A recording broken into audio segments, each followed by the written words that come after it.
It's G from Native Speakers Academy.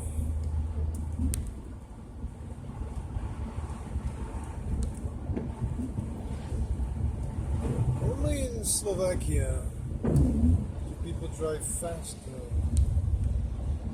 in the rain. Actually, I can't say it in Slovakia because it probably happens in a lot of other countries as well. I've seen those documentaries about driving in India. It's kind of crazy.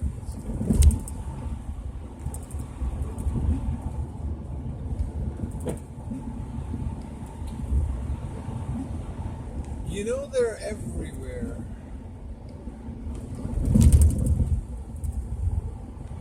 The crazies.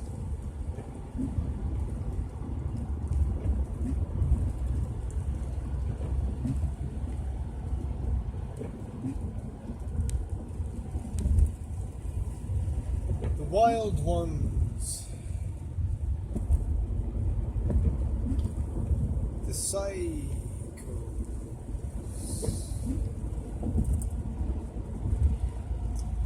How do you deal with them?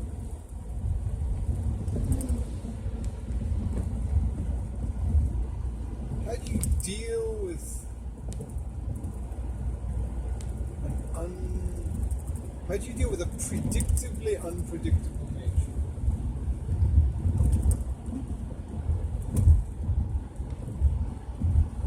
Because unpredictability is a kind of passive-aggressive self-defense.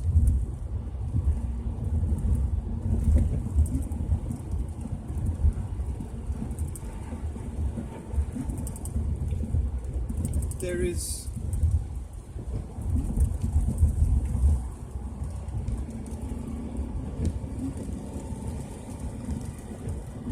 very little that you can do to plan, to defend yourself against the insanity of those people who have no real empathy.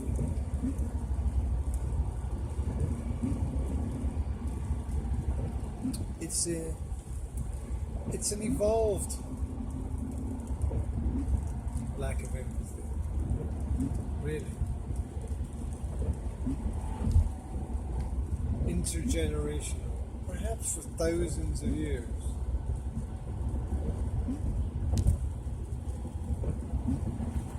Oh, he'll change once she's married. I don't think so.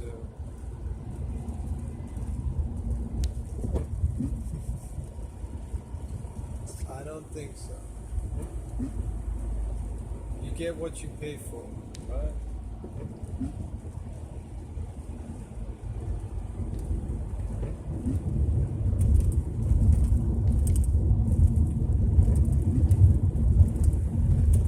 But we need strategies.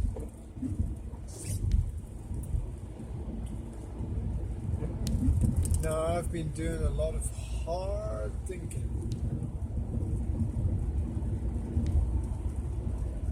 Can't prove it, just have to believe it.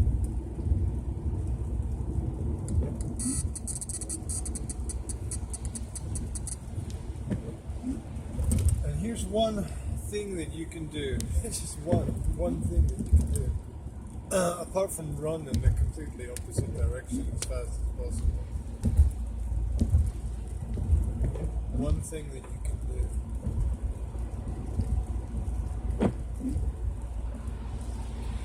Establish borders and boundaries. Now, that's what protects private property and is the principle of countries, naturally. That's what stopped one tyrant invading another territory. It's the principle of private rights, private ownership.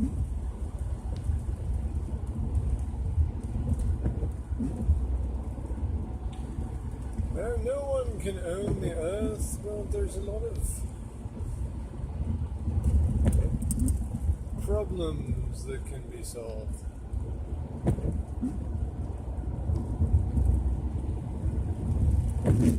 If we do have some clearly defined boundaries in life. But here's the key. You cannot define or set those boundaries. They must be set by the psychopath themselves. So the key question to ask is, where are the limits? What is too much? What is not enough?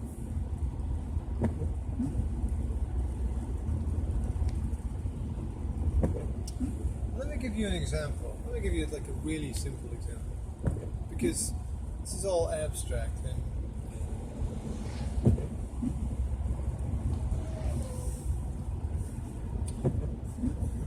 abstract is good for thinking about, right? But how do you apply this in the real world? Let's say you've got a neighbor who makes too much noise.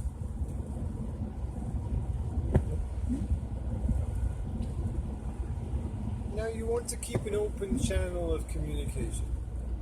Your door is always open. It doesn't matter if they close their door, that's their fault. You can't control that. I don't mean physically leave the door open, I'm talking about the psychological perspective, where you are happy for an open channel of communication. Call me. Call me anytime. Not at 2 o'clock in the morning though, because I've probably just put the baby to sleep and need to get some shut eye of my own.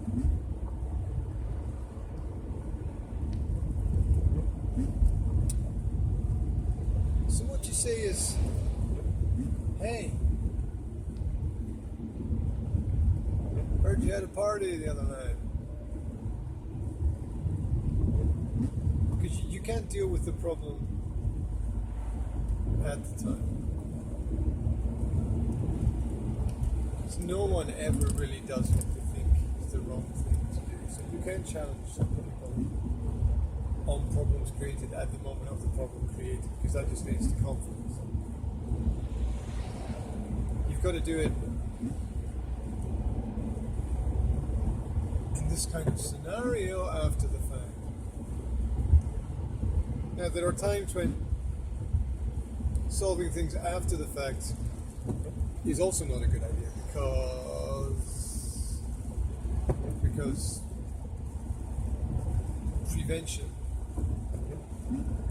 is highly preferable to problem creation and solution in a good society. If you live in a bad society, then it's not. Because you want to create the problems that you then have to solve to make yourself seem more important in the situation. You know, school constantly reinventing itself with absolutely no great positive effects. Oh, how do you know? Well, just observe.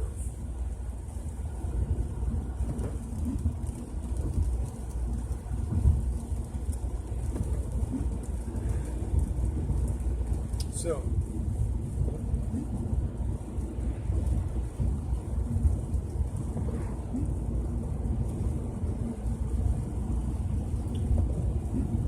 ever had a party, makes too much noise, and you maybe engineer a situation where you meet and you bump into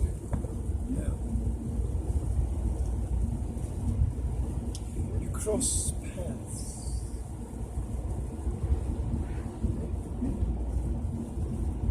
Far better at the beginning to cross paths than cross swords. So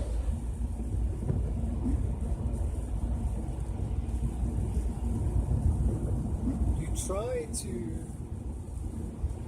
establish boundaries in the mind of the other person.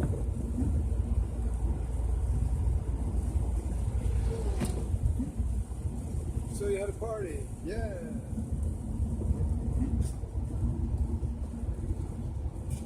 Have fun? Okay. Right.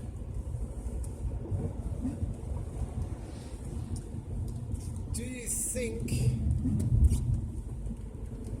asking a psychopath if they think, well, of course they think, just think in a different way, don't they? Do you think that it's good to be playing live music all night?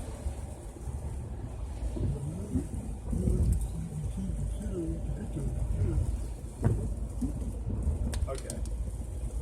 Do you think it's good for everybody?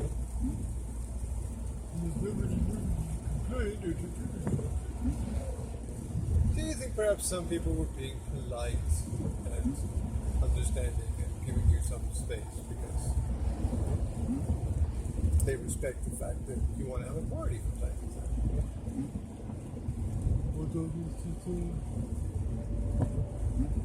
I don't know, I don't think about it very much.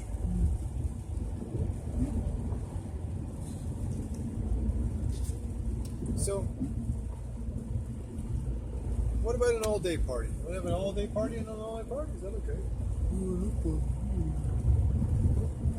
All right. Do you think it's practical to have a party for 2 days? Perhaps if you drink enough Red Bull, Jägermeister,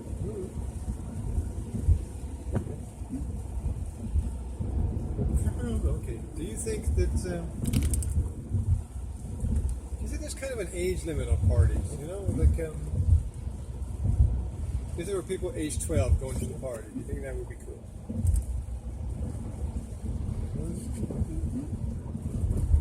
You need to try to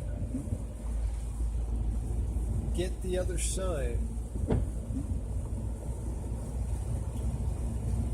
to comprehend the concept of boundaries within situations.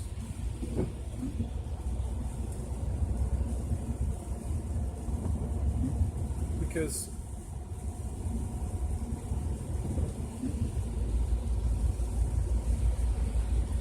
that's the basis of all forms of respect. Understanding that there is what people will live with, put up with, and what they won't.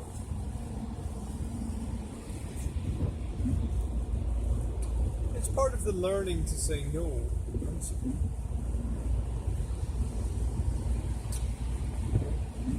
Thank you, but no thank you. Be fun, but polite no thank you in many situations is quite acceptable. Oh. So, you need to use questions to explore concepts boundaries.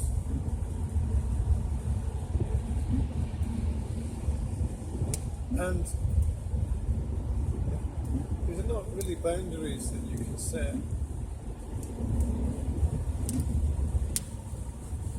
By yourself. These are boundaries that you need to set together with the other side. It needs to be a form of verbal contract.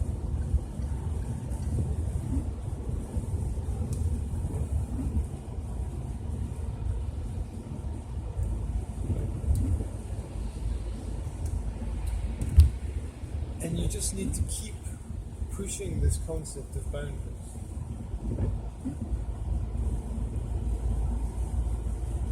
Let's say you've got a neighbour whose dog makes a lot of noise.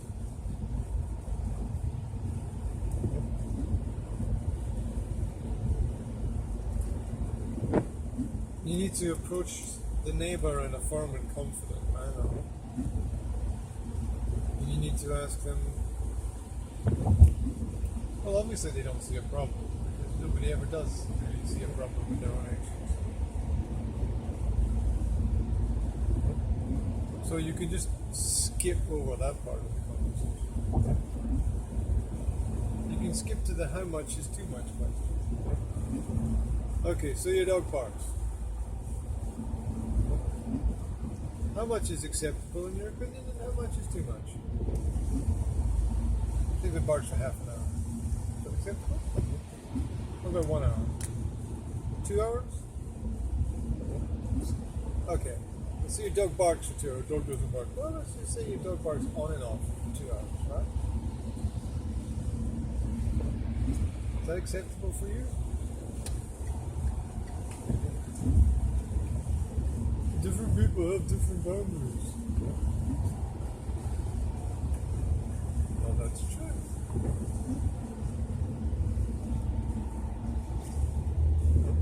And I'm normal, haven't I? Yes, this search for some kind of confirmation bias. That I'm right, I'm okay, I'm normal. It's a bias, it's a bias, it's a bias. So, 2 hours might be considered too much. Everyone is different, so there are going to be people who put up with 4 hours. Slightly insane in my opinion. And there'll be people who put up with only half an hour.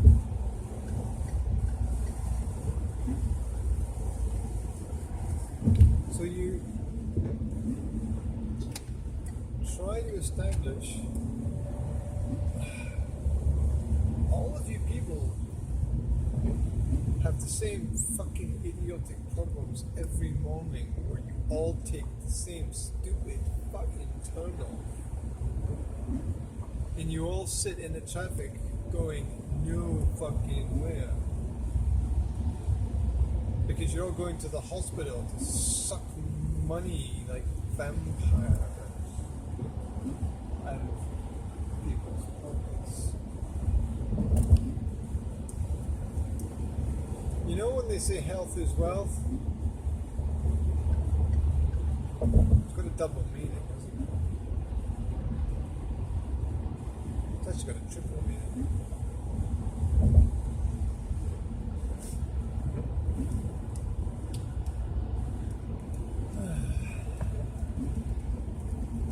So what was I rambling about? Boundaries. Try to establish the concept of boundaries. Now, if a person is not prepared to settle upon any boundaries at all, there's no future in that conversation, basically. There's no future in that communication.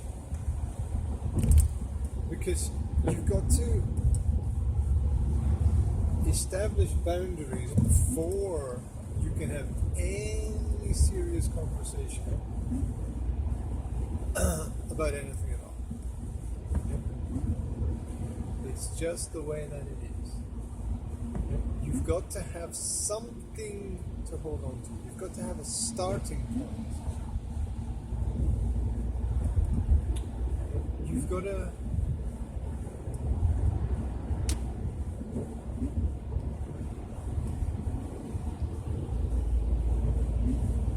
create some kind of line in the sand. And once you do that,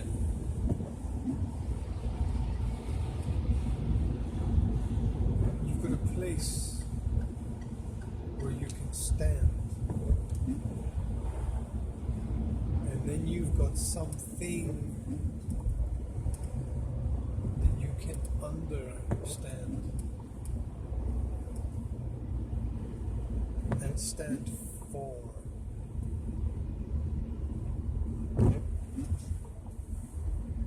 So, in problems of relationships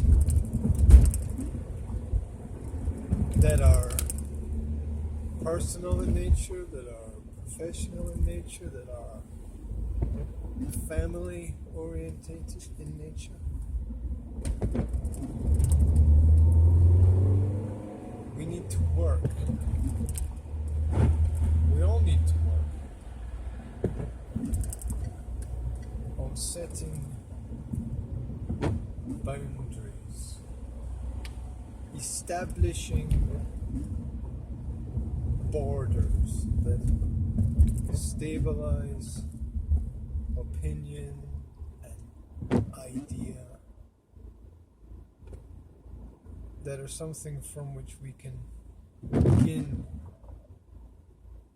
to move from. It's a starting point, basically.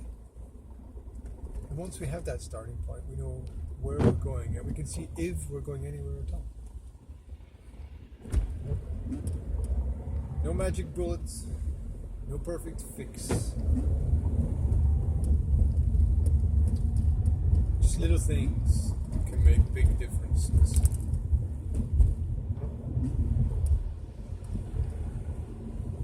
Let me know if you've got some ideas. See you there.